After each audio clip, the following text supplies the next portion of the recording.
Hello' everyone, যিসকল banking এক্সপেৰিয়েণ্ট হয় তো সকলোৱে অপেক্ষা কৰি থকা দিনটো ফাইনেলি আহি গ'ল আৰু আমাৰ এই বছৰৰ বেংক এক্সামৰ প্ৰথমটো নটিফিকেশ্যন আহি গ'ল SBI PO। গতিকে SBI PO 2026 এইবাৰ 1500 ভেকেঞ্চি আহিছে, যোৱাবাৰতকৈ বহুতখিনি ভেকেঞ্চি আহিছে, প্ৰায় 3 গুণমান।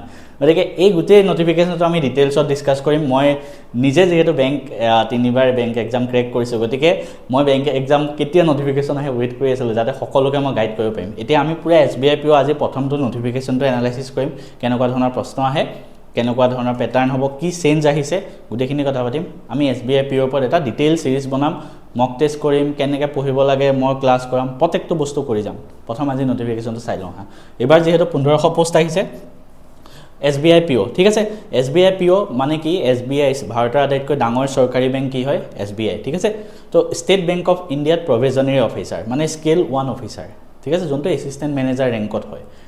পোনপ্ৰথমে কথা, তাৰ চেলাৰী ইয়াতে মেনশ্যন কৰা মতে 22 লাখ পাৰ ইয়াৰ, এক বছৰত প্ৰায় 22 লাখ, অৰ্থাৎ মাহে 1,80,000 মান হয় গ্ৰছ চেলাৰী, সেইটো ইয়াত দিয়া মতে, ঠিক আছে।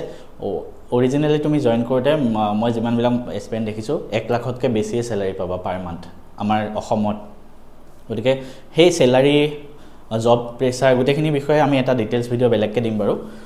ইয়াতে প্ৰথমে কৈ থওঁ, জুন 18 পৰা জুলাই 8 ভিতৰত তোমালোকে এপ্লাই কৰিব পাৰিবা। যিমান জল্দি পাৰি এপ্লাই কৰি দিয়া। প্ৰিলিমছ হ'ব আগষ্টত, মেইনছ হ'ব ছেপ্টেম্বৰত। এটা কথা মনত ৰাখিবা, বেংক এক্সামত সদায় প্ৰিলিমছ আৰু মেইনছৰ মাজত 1 মাহে গেপ থাকে, গতিকে সেই হিচাপত প্ৰিপেৰেশ্যন কৰি যোৱা তোমালোকে, ঠিক আছে। ইলিজিবিলিটি ক্ৰাইটেৰিয়া কি হয়? তোমালোকৰ এজ 21 বছৰৰ পৰা 30 বছৰ হ'ব লাগিব, গ্ৰেজুৱেট হ'ব লাগিব। বহুতে সোধে আমি কি পঢ়া হ'ব লাগিব, তোমালোকে গ্ৰেজুৱেশ্যন হ'লেই হ'ল, ঠিক আছে। ডিগ্ৰী পাছ কৰা হ'ব লাগিব, তুমি লাগিলে BA হোৱা, BSc হোৱা, BCom, BTech, MBBS চবেই দিব পাৰিবা। আৰু এটা কথা, কোনোবা যদি ফাইনেল ইয়াৰতো আছা, তোমালোকৰ যদি ফাইনেল ইয়াৰত আছা আৰু ডিগ্ৰী পাছ কৰা চাৰ্টিফিকেটখন 30 ছেপ্টেম্বৰৰ ভিতৰত আহি যায়, তোমালোকেও এপ্লাই কৰিব পাৰিবা, ঠিক আছে। তাৰপিছত আহোঁ এক্সাম পেটাৰ্ণটো কেনেকুৱা ধৰণৰ প্ৰশ্ন আহে আমি চাওঁ আহাচোন। তো এক্সাম পেটাৰ্ণটো মই যদি চাওঁ, ইংলিছত 40, ঠিক আছে, ইংলিছত 40টা কুৱেশ্যন আৰু কোৱাণ্টত 30টা কুৱেশ্যন, ৰিজনিঙত 30টা কুৱেশ্যন প্ৰিলিমছত। অৰ্থাৎ SBIত কি হয়, SBI এক্সামত প্ৰিলিমছ, মেইনছ এণ্ড ইণ্টাৰভিউ হয়, ঠিক আছে। প্ৰিলিমছটো জাষ্ট কোৱালিফাইং হয়, প্ৰিলিমছ 100 নম্বৰৰ হয়, তাতে কাট অফ 60 পৰা 70 ভিতৰত যাব চাগে। তো সেই হিচাপত তোমালোকৰ মেইনছলৈ পাছ কৰি যাবা, কিন্তু প্ৰিলিমছৰ মাৰ্কছটো ক'তো এড নহয়, এইটো কিন্তু কোৱালিফাই, এইটো পাছ নকৰিলে বাকীকেইটা দিব নোৱাৰা। তো ইংলিছত 40টা প্ৰশ্ন আহে, 40 নম্বৰ, ভুল হ'লে -0.25কে, 40টা প্ৰশ্ন 20 মিনিটত। ঠিক তেনেকৈ মেথছৰ 30টা প্ৰশ্ন 20 মিনিটত, ৰিজনিঙৰ 30টা প্ৰশ্ন 20 মিনিটত, ভাবা, ঠিক আছে। তো সেই হিচাপত তোমালোকে প্ৰেক্টিছ কৰি যাব লাগিব। তাৰপিছত মেইনছ, ইয়াৰ পিছত তোমালোকে মেইনছত পাবা। এতিয়া মেইনছত কি আহে? মেইনছতো ৰিজনিং, কোৱাণ্ট, তাৰপিছত ইংলিছ, এই তিনিটাটো আহিব। ইয়াৰ উপৰি আৰু এটা এড হৈ যায় GA, অৰ্থাৎ জেনেৰেল এৱাৰনেছ, অৰ্থাৎ কাৰেণ্ট এফেয়াৰ্ছ, ঠিক আছে। পোনপ্ৰথমে কৈ থওঁ, ইয়াতে ৰিজনিং, কোৱাণ্ট আৰু ইংলিছ যে আছে, আগৰ যোনখিনি কৈছিলোঁ সেইখিনিৰ লগত চিলেবাছ অলমষ্ট ছেমেই হয়, কিন্তু ইয়াতে অলপ টাফ আহি যায়।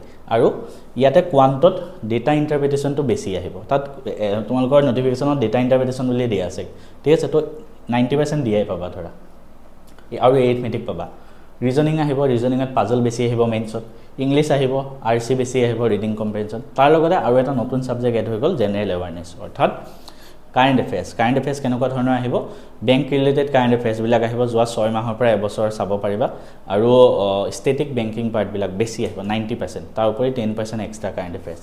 তো ইয়াতে চোৱা, ৰিজনিঙৰ 40টা প্ৰশ্ন 60 মাৰ্ক, 30টা কুৱেশ্যন কোৱাণ্টৰ 60 মাৰ্ক, GA 60 মাৰ্ক 60 কুৱেশ্যন, আৰু ইংলিছৰ 40টা কুৱেশ্যন কিন্তু 20 নম্বৰ আছে, আৰু গোটেইকেইটাতে বেলেগ বেলেগ টাইম আছে, ঠিক আছে। তো এনেকৈ ছেকশ্যনেল থাকিব মেইনছত। ইয়াৰ উপৰি মেইনছত আৰু এটা বস্তু আহি যাব, সেইটো হ'ল ডেছক্ৰিপটিভ, অৰ্থাৎ তুমি কম্পিউটাৰ টাইপ কৰি লিখিব লাগিব, ঠিক আছে। কম্পিউটাৰ টাইপ কৰি তুমি দিব লাগিব। 30 মিনিট সময় থাকিব মাত্ৰ, 30 নম্বৰ, 3টা প্ৰশ্ন থাকিব 30 নম্বৰ, এটা 10কে। তো ইংলিছত টাইপ কৰি দিব লাগিব মেইনছত। এইটো এটা ইমেইল লিখিব লাগিব, এটা চিটুৱেশ্যন এনালাইচিছ, আৰু এটা ৰিপৰ্ট বা প্ৰেছি ৰাইটিং, এইকেইটা তুমি টাইপ কৰি দিব লাগিব, ঠিক আছে। গতিকে ভালকৈ। তাৰপিছত ফাইনেলি এটা ইণ্টাৰভিউ হ'ব। তো তোমাৰ মেইনছৰ মাৰ্কছ আৰু ইণ্টাৰভিউ মাৰ্কছৰ বেচিছত তোমাৰ ফাইনেল চিলেকশ্যনটো হ'ব। ইয়াৰ ওপৰত ডিটেইল গাইডেঞ্চ ভিডিঅ' এটা আনিম। প্ৰথমে মই যে গোটেই এক্সাম পেটাৰ্ণটোৰ বিষয়ে কথা পাতি আমি কোনটো কেনেকৈ পঢ়িম, চিলেবাছ গোটেইখিনি বস্তু আমি পঢ়িম, ঠিক আছে। তো আমি গোটেইখিনি চাম। আৰু ৱৰ্ক প্ৰেছাৰ কি হয়, কিমান চেলাৰী হয়, তো এইবিলাক বস্তু যদি তোমালোকক লাগে কাইণ্ডলি একবাৰ কমেণ্ট কৰিবা যে উই আৰ ইণ্টাৰেষ্টেড।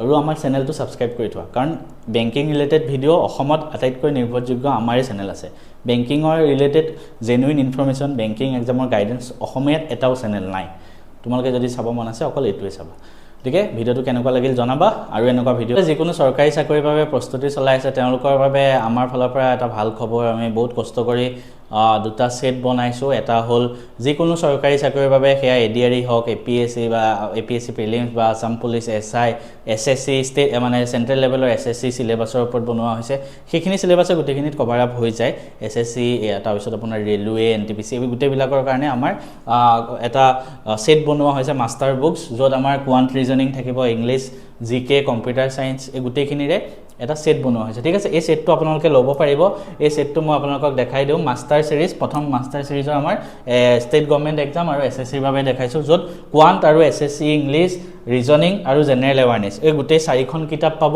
চাৰিখন ই বুক এটা ই বুকত আপোনাৰ প্ৰত্যেকটো চেপ্টাৰ ঠিক আছে যেনেকৈ জেনাৰেল এৱাৰনেছৰ হিষ্ট্ৰী জিঅ'গ্ৰাফি পলিটিৰ প্ৰত্যেকটো চেপ্টাৰ পাব গোটেইখিনি মানে প্ৰায় 1000 মান বুক মানে এটা চেপ্টাৰৰ পৰা হিষ্ট্ৰী এটা চেপ্টাৰ পলিটি এটা চেপ্টাৰৰ পৰা আপোনাৰ থিওৰি দিয়া আছে ইম্পৰ্টেন্ট যিমান এক্সাম প্ৰিভিয়াছ ইয়াৰ গোটেই কুৱেশ্যনবিলাক চাই থিওৰি দিয়া আছে সেই থিওৰিখিনি পঢ়ি চেপ্টাৰটো পঢ়িয়ে তাৰ তলত এটা চেপ্টাৰ 200 মান এমচিকিউ দিয়া আছে এই গোটেইখিনি কৰিব পাৰিব প্ৰত্যেক সাবজেক্টতে হেনেকৈ quant English reasoning general awareness similarly যোনে বেংকিঙৰ কাৰণে পঢ়ে স্পেশালি মই যেটো বেংক কোৱালিফাই হয় তো বেংকিঙৰ কাৰণে কোৱান্ট ৰিজনিং ইংলিছ তাৰপিছত জেনাৰেল এৱাৰনেছ কম্পিউটাৰ এই গোটেইখিনিৰে হেনেকুৱা সেট বনাই দিয়া হৈছে এই গোটেইখিনি আমাৰ মেথছ এণ্ড ফিজিক্স আপত গৈ ই বুক আপোনালোকে ডাউনলোড কৰক বহুত ইম্পৰ্টেন্ট এক্সামৰ বাবে এই গোটেই মানে পিওয়াইকিউৰ ওপৰতে বেছ কৰি বনোৱা হৈছে ইয়াতো প্ৰত্যেক চেপ্টাৰৰ পৰা আপুনি 200 মান এমচিকিউ পাব এটা সাবজেক্টৰ ঠিক আছে ইংলিছৰ যেনেকৈ আৰসি পাই যাব 1000 মান পাজল পাই যাব 1000 মান সব বস্তু পাই যাব ঠিক আছে তো এইখিনি আপোনালোকে লৈ লওক সিমিলাৰলি আৰু দুটামান আমাৰ কোৰ্স আছে আৰু দুটামান আমাৰ গভৰ্ণমেণ্ট এক্সামৰ কাৰণে কোৰ্স আছে প্ৰথম মক টেষ্ট সিৰিজ যিকোনো গভৰ্ণমেণ্ট এক্সাম দিয়াৰ আগতে আমি মক টেষ্ট দিব লাগে ঠিক আছে কাৰণ আমি তেতিয়াহে গম পাম আমাৰ এই আগৰ কেখন আপোনাৰ ই বুক হয় কিন্তু আমি পৰীক্ষা দিয়া নিচিনাকৈ মক টেষ্ট দিব লাগিব তো তাৰ বাবে আমাৰ এটা মক টেষ্ট সিৰিজ জিএছৰ বাবে আছে প্ৰায় 5000 মান এমচিকিউ ঠিক আছে এই মক টেষ্ট সিৰিজটো আপোনালোকে ল'ব পাৰিব যিকোনো চৰকাৰী চাকৰিৰ বাবে ঠিক আছে বেংকিঙৰ বাদ দি কাৰণ বেংকিঙত এবিলাক বস্তু নাহে জিকে তো জিএস পাৰ্টৰ পৰা হিষ্ট্ৰী জিঅ'গ্ৰাফি পলিটি ইকনমিক্স আৰু আসাম জিকেও ইনক্লুডেড আছে ঠিক আছে ষ্টেটিক জিকে প্ৰত্যেকখিনিৰ পৰা 5000 এমচিকিউ বনাই দিছো এটা চেপ্টাৰৰ পৰা মানে 100 এনেকুৱা এমচিকিউ বনাই দিয়া হৈছে এটো আপোনালোকে নিজে পৰীক্ষা দিয়া নিচিনাকৈ এটেম্প কৰিব পাৰিব আৰু পিডিএফও পাব তো এই গোটেইখিনি এটো জিএছৰ মক টেষ্টটো ল'ব পাৰিব আৰু তাৰপিছতে আমাৰ আৰু কি আছে এই গোটেইখিনি বস্তু আপোনালোকে ল'ব পাৰিব ইয়াৰ উপৰি আপোনালোকৰ আমাৰ আৰু কিছুমান কোৰ্স আছে যেনেকৈ আমাৰ মেথছ এণ্ড ৰিজনিং যিকোনো চৰকাৰী চাকৰিৰ বাবে আছে এই গোটেইখিনি বস্তু আপোনালোকে মেথছ এণ্ড ফিজিক্স আপ এপটো ডাউনলোড কৰক গুগল প্লে ষ্টৰত গৈ এই এপটো ডাউনলোড কৰক যোনটো 10K প্লাছ ডাউনলোড আছে 4.4 ষ্টাৰ ৰেটিং আৰু তাত গৈ আপোনালোকৰ যোনটো কোৰ্স লাগে এটা আছে বেংকিং এসএসসি তো তাত এবাৰ ক্লিক কৰি চাওক এটা আছে আসাম জবস দুটা মেনু আছে